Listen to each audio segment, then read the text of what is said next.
Black Templars are my main Warhammer 40k army, and they have been since 9th edition. The army codex for these guys for 10th edition 40k has been out for a while, but unlike the Thousand Suns one, I've been a bit slow to review it. Well, worry no longer, my fellow Space Crusaders. Grab your Power Sword and Heavy Flamer, and let's review the codex of my favorite army so we can purge the Alien, the Mutant, and the Heretic. Welcome back to Starhammer.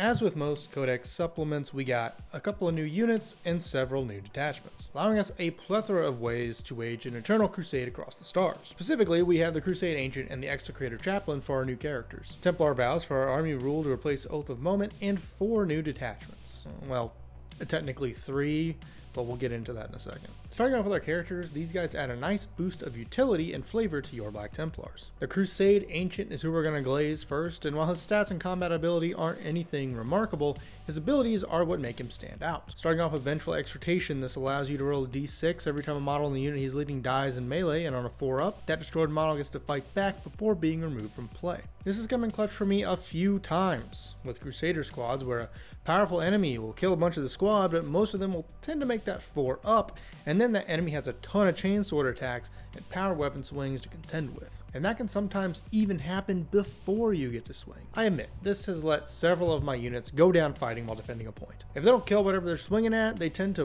really mess it up for another one of my squads to roll by and mop it up a little easier. Their attacks can also be buffed by our Templar Vows, which we'll touch on shortly. For 65 points, the Crusade Ancient is an alright unit, definitely more built for utility and aura farming as opposed to dishing out a ton of melee damage, but he's still a solid pick in just about any melee heavy list you want to run, and can help you even the odds against stronger enemies when you factor that fight on death in with the Vow buffs. The Super Chaplain, or Execrator as he is officially known, is a fun leader that will run you 70 points. These guys are the most chaplains of the chaplains. Fervent zealots who bring absolute destruction down on the enemies of the Emperor. Again, nothing too special with his stats, pretty standard for a Space Marine character, but his weapon loadouts are quite suited for his role as a frontline leader. He comes to default with the Corrosium, the Absolver, or Pyre Pistol, but you can swap out that Pyre Pistol for an extra power weapon, allowing you to dual wield melee and dish out a potentially crazy amount of wounds since he can swing with both. That deals 16 damage if all your stuff wounds and no saves are made, and I found my Execrator to usually get around half that amount in, which is still more than enough to carve through squads of Chaos Space Marines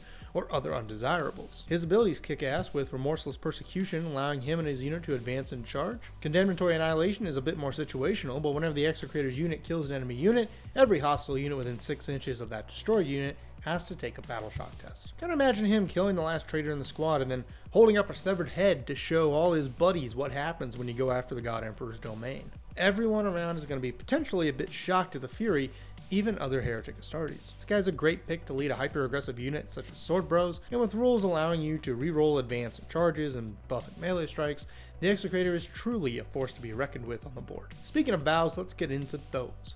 Black Templar armies no longer have access to Oath of Moment like other chapters do. It allows them to reroll their hit rolls and add 1 to wound if that chapter's codex compliant. Black Templars are illiterate, however. Reading is for loser nerds like Ultramarines and Imperial Fists. We don't need rerolls because we kill the shit on the first attempt. Anyway, now we have Templar Vows, which buff various aspects of the army. Basically, you'll pick one before the game starts, and that sticks with you through the whole battle. Abhor the Witch, Destroy the Witch. Every time a unit makes a charge against an enemy Psyker unit, you can reroll the charge roll, as well as get precision on melee weapons against Psyker units. Now, I'd rate this a 2 out of 5 because it's extremely circumstantial. Psykers aren't all that common on the tabletop, at least in great numbers, so the instances where you'd ever use this vow are extremely limited. It could come in real handy when facing an army like Thousand Suns, as taking out the Psykers in the unit can cripple their ability to use rituals and essentially shut down their army rule entirely, forcing them to rely on good old-fashioned sword and bolter to get the job done. Not a very great vow, and pretty rare that you'll ever actually have a reason to use it. Accept any challenge no matter the odds. Each time a model in the unit makes a melee attack, if the strength characteristic of that attack is less than or equal to the toughness of the target,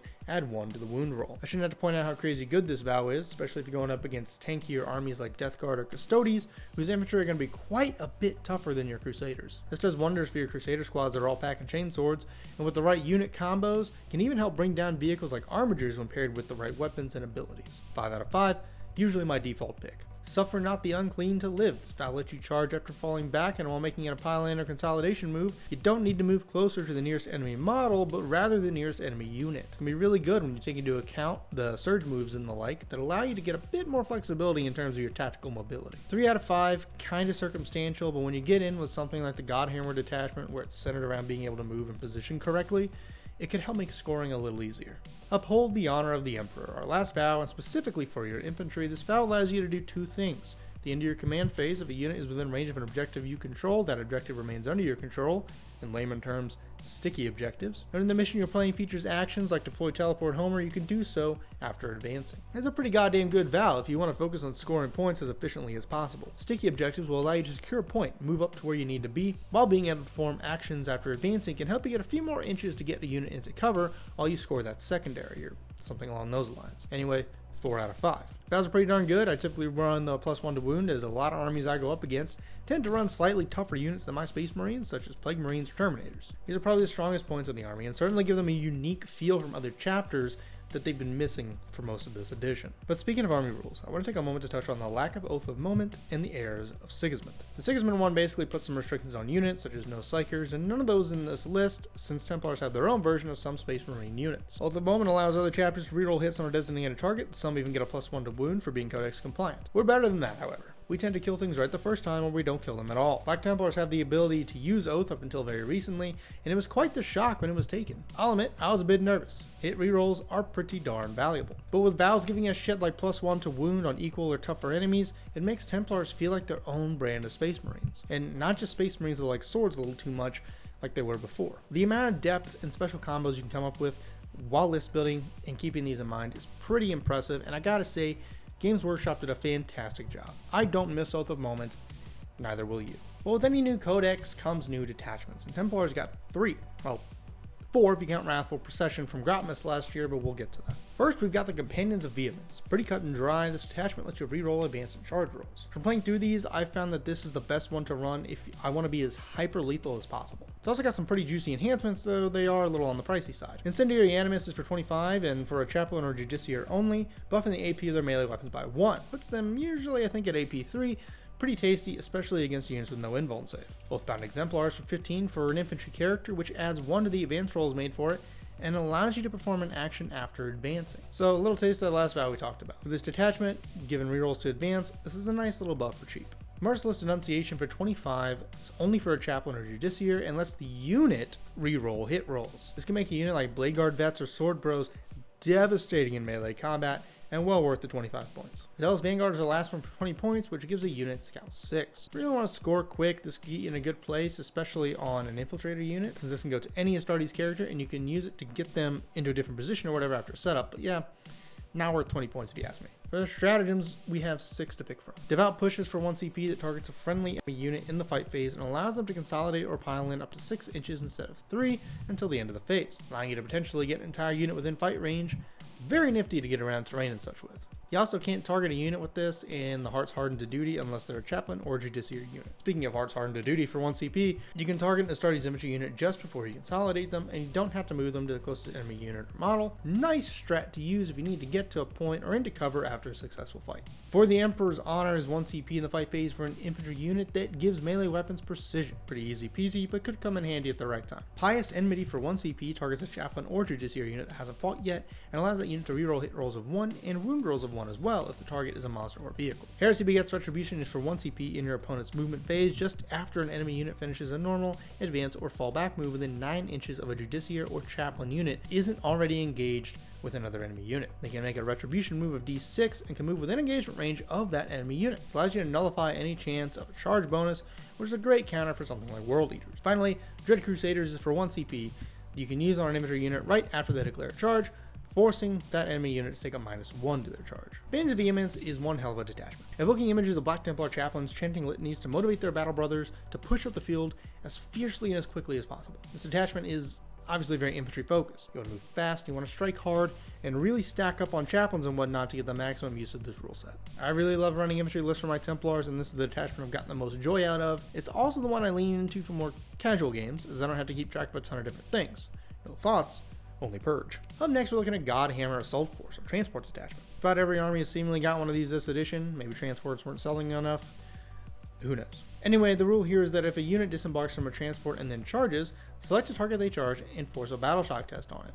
Additionally, add 1 to the hit roll of attacks for units that just disembarked a transport. Enhancements are on the cheaper side for the most part and quite niche. Paragon of Fury for 25 adds 2 to the strength of the bear's melee weapons and 1 to the damage if they disembark from a transport that fight. Battle Song Percenter for 10 forces enemy units that get charged from a disembarked transport to take a -1 on that forced battle shock. Not bad for 10 points. Augury Servo Hose for 15 allows you to select a unit within 12 inches of the bearer and take away their ability to benefit cover for the rest of the shooting phase. Something I want to do right off the bat, as that's going to make things a lot easier for your shooting units, and 12 inches away from the bearer is quite the impressive array. Perhaps a little cheap for 15 points. Lastly, Herald of Sacred Slaughter for 15 allows the bearer's dedicated transport unit to scout 9 during the setup phase, provided they're embarked within 1 to begin with. Pretty good for getting up to a point on the board or near one, and positioning your boys for a disembarking charge. Looking at stratagems, we have Ceaseless Cause for 1 CP, used on an infantry unit that was eligible to fight this phase, allowing it to make a 6-inch move if not engaged, and it can't embark onto a transport if it already disembarked on the same turn. A nice little boost to get you where you need to go. Uncompromising Egress for 1 CP is used in your movement phase for a land raider that hasn't moved yet. So let you disembark a unit within that transport wholly within 6 inches of it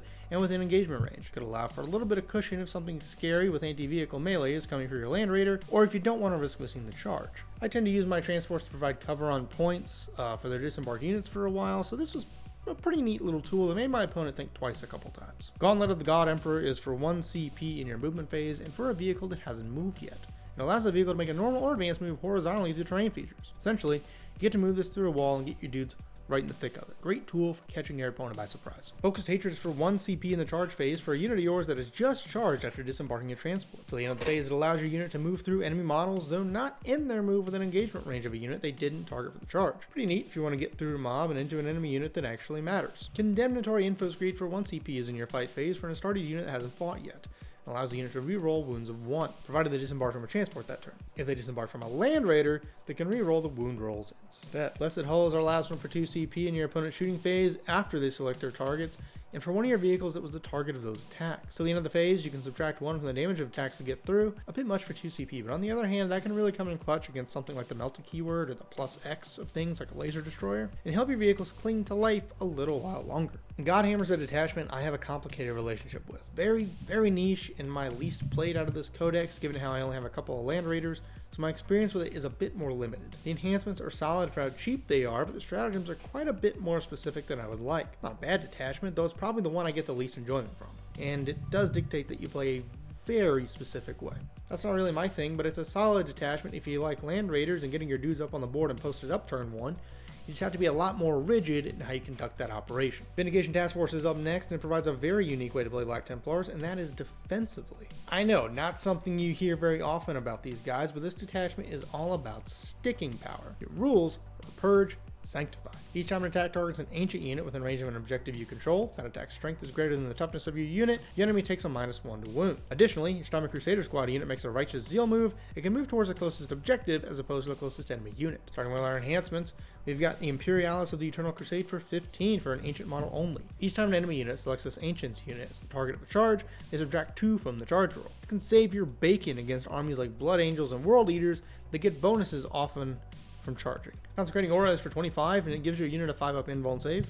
Not a lot to expand on there. Oath of the Emperor's Aegis is for 10 and grants a unit Deep Strike. Not bad if you want to do some sneaky stuff with a special unit. Finally, Warden of Honor is for a Crusade Ancient only. While the bearer is leading a unit, you can add 1 to the roll for his Fight Zone Death ability he grants to his squad. Letting them fight on a 3-up instead of a 4-up. Starting on stratagems, we have Refusal to Yield for 1 CP, usable right after an ancient model from your army is destroyed. You can use it on them even though they've been destroyed. And bring that ancient back with full wounds remaining, not in engagement range of any enemy models, and as close as possible to where it was destroyed. You can use this on an ancient once per battle. 1 CP for a full wound res is crazy. It's not to say that the Crusade Ancient is this paragon of melee combat or anything, as we've seen, but it could let you bring him back to go off and score secondaries, or be that one extra OC you need to cap a point. Situational obviously, but very cool regardless. Litanies of Purgation is for 1 CP in your fight phase for a friendly unit that hasn't fought yet. Till the end of the phase, when a model in this unit makes an attack within range of 1 or more objective markers, or their target is within a range of 1, you can add 1 to weapon AP. Pretty solid if you're targeting a low AP unit,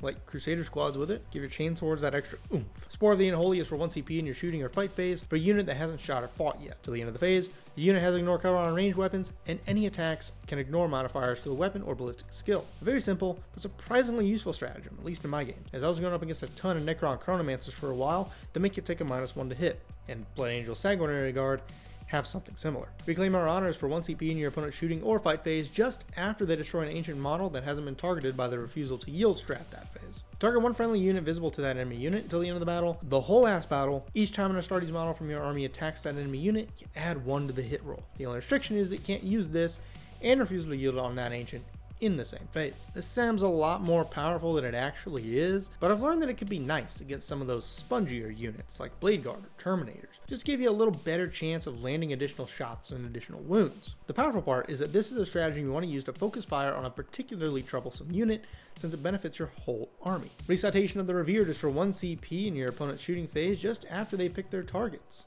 This is for an ancient unit that they're shooting at, and for the rest of the phase, each time they attack the ancient unit, they take a -1 to hit. Not a lot to go on in here, just a nice little boost of survivability. Finally, Perfervid Intervention is for 2 CP at the end of your opponent's charge phase, targeting 1 friendly Astartes unit that is within 6 inches of 1 or more enemy units, and would be eligible to declare a charge if it was in your charge phase. You can now declare a charge with that friendly unit, but keep in mind you don't get any bonuses like fights first from the charge like you normally would. Good way to meet your opponent head on and make them make choices if you charge them into the unit they're charging with. Do they swing on their original target, or do they swing on the guys that just ran up on? Lots of situations where this can come in handy. Vindication Task Force has a much greater focus on defense and survivability than the others, and offers a very unique way to play your Templars. While it is a blast to turn your brain off, charge in, and chainsaw dudes in half, it can also be fun to play a bit more strategically and conservatively. Channel your inner Rogel Dorn in this detachment and make sure your opponent breaks over your shield walls. The biggest downside is that you need a couple of ancients to really make this shit work, and the entire detachment hinges on these guys being able to survive, or get back up once they fall. The big weak point, in my opinion,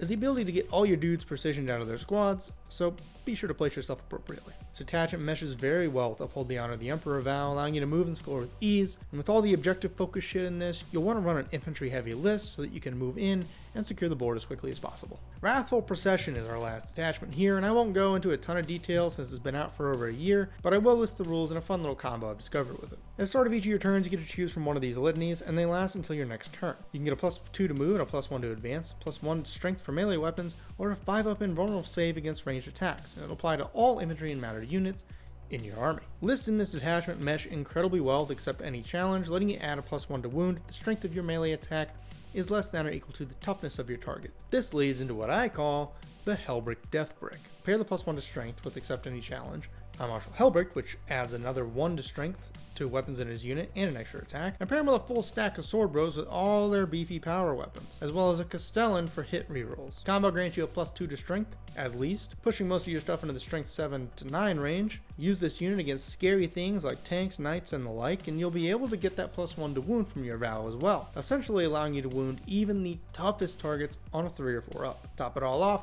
Hellbrick does mortals at the start of the fight phase, though you do have to roll a d6 to see how many of those you can get. Still, some is better than none. And Sword Bros have an ability that allows them to make a normal move when someone falls back from them, allowing you to keep pace with your target and run them down. An expensive but extremely fun unit combo that's turned more than a few tanks and dreadnoughts into scrap metal for me.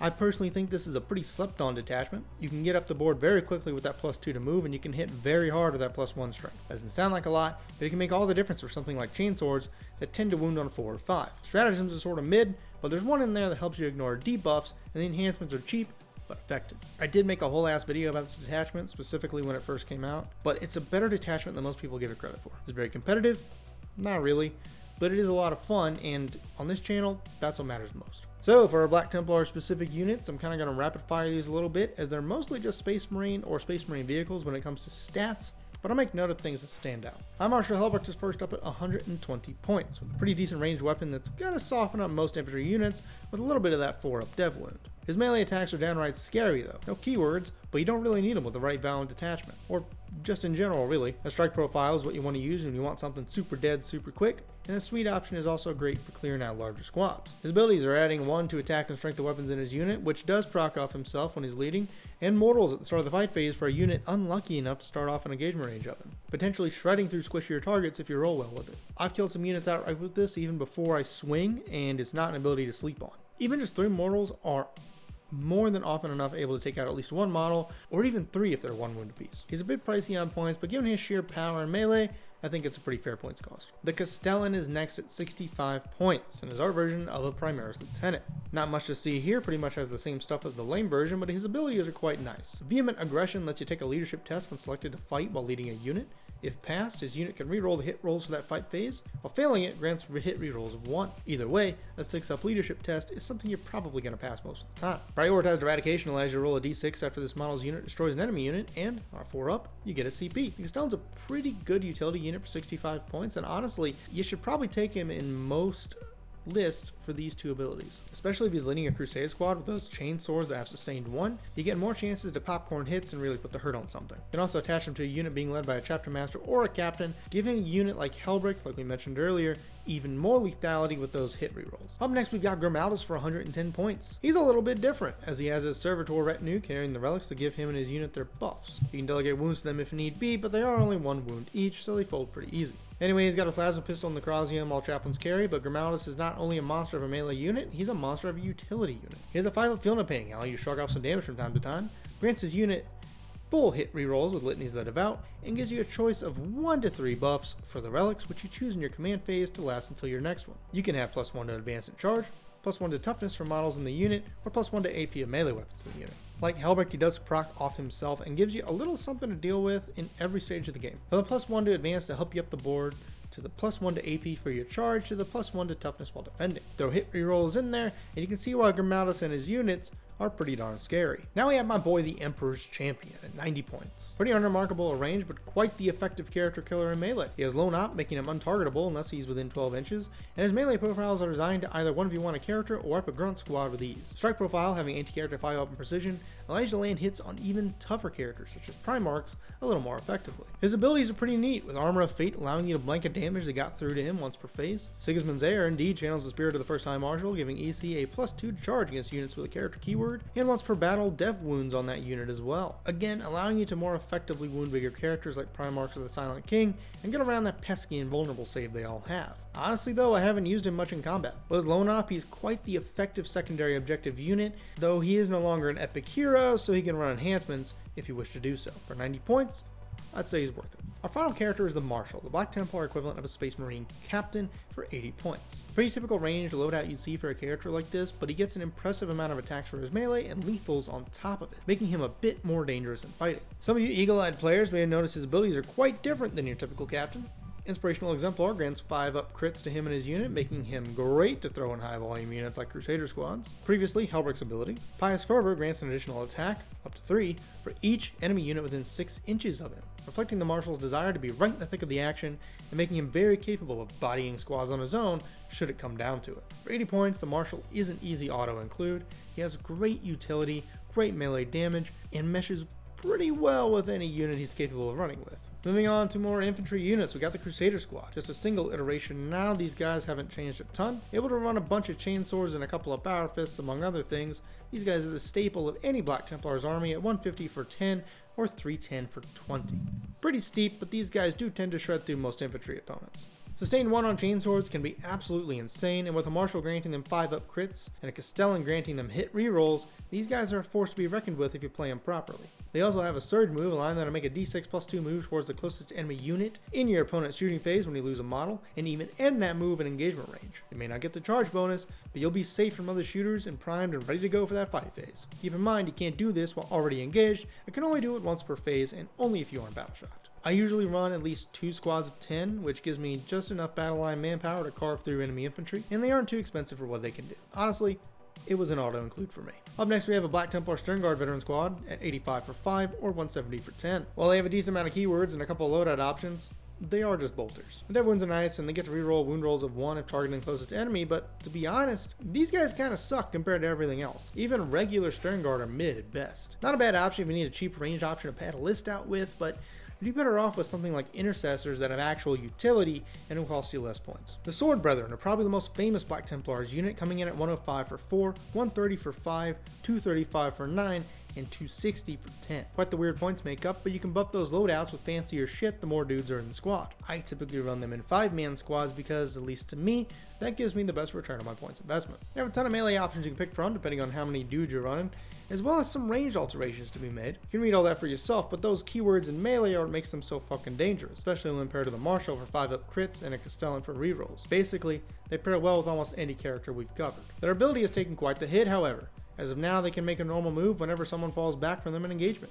And like, that's okay to keep pace and shorten your charge for the next turn, assuming they survive that long. But the biggest weakness of this squad is that they absolutely require a character appropriate to the battle to really get the most bang for your buck. Our last special infantry unit is a Terminator squad at 175 for 5 or 330 for 10. Really no different from regular Terminators, except they get to benefit from Templar vows, making them pretty good at killing big shit in melee with their power fists. They have the same teleport Homer ability as the other Termies, and their other ability makes them force desperate escape tests against non-vehicle or monster enemies that fall back from them at a -1 if they're battle shy. That's okay. Terminators are generally a good pick to just shit out on a point and suck up some fire and throw some pain down in return, but these guys are pretty mid, in my opinion. We also have our own special vehicles, but I'm going to rapid fire these as well. Outside of including Meltas and a couple different abilities to the regular Astartes counterparts, they're not any different. Hey, Editing Colin here, because my mic stopped working about a third of the way through this, so I have to re-record all this other stuff. Sorry for the delay. Anyway, the Impulsor is 85 points and has an assault vehicle ability, not an assault ramp,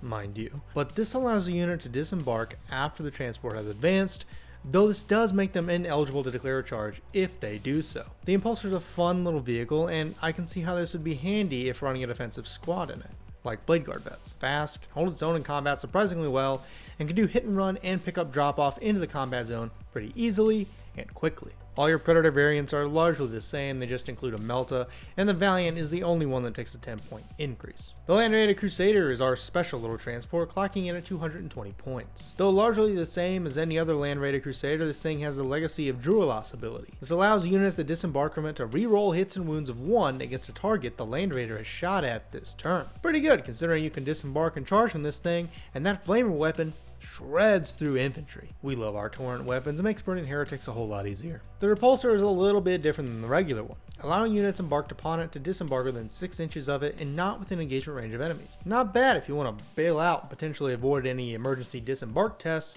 should the Repulsor go up in flames. The Repulsor Executioner is the cooler version, with a shit ton of guns and a kick-ass ability, granting the tank full hit rerolls on enemies within 12 inches of any friendly Astartes unit. Not a lot to say about this tank, it's one of my favorite units in any Space Marine list. I like to run it in most of mine, as its guns can handle just about anything anyone can throw at it. With everything now out there, what's the verdict? Our Codex came pretty late in the edition, but was it soon enough to make a difference? Did it do its job to separate Black Templars from other Space Marine chapters? As I've said before, and I'll say it again, Black Templars have really come into their own. This Codex forgoes the safe and typical Space Marine rules that almost every other chapter has to deal with, and it's given us several ways to play our army in a very special way that feel right at home in the spirit of the Black Templars. While some units and rules are a little mid, nothing feels exceptionally bad. Everything has a place and no unit feels wasted. Even Sword Bros, neutered as they were, have a space and a useful venture in any list. We've even been spared from points nerfs for the most part because our shit is just that balanced. I'm a bit biased obviously, but I've played several armies this edition and against several armies, and I firmly believe that the Black Templars Codex for this edition of Warhammer 40k is one of the best written we've gotten. Games Workshop did its due diligence and made sure that Black Templars feel powerful, but not godlike. Out of all the armies that I've played this edition, and out of the 3 that I've remained with, the Black Templars feel the most balanced. Most things work together pretty well, and there are a lot of fun little gimmicks you can do to surprise your opponents without making anyone feel helpless and ruining the time for them as well. If you're looking to get into Space Marines, I can think of no better army to start with than the Black Templars. That's it for this one, y'all. Really curious as to what you Black Templar veterans feel about the Codex. I want to know the experience y'all had playing against Black Templars as well. What are your favorite and least favorite parts about the Codex? Let me know in the comments down below. As always, drop a like if you like it, a subscribe if you really liked it, and check the community tab for shitposts and shenanigans. I'm sorry it took me so long. Life has been insane lately, and it is only getting crazier. So thanks for sticking around, and I'll see y'all in the next one.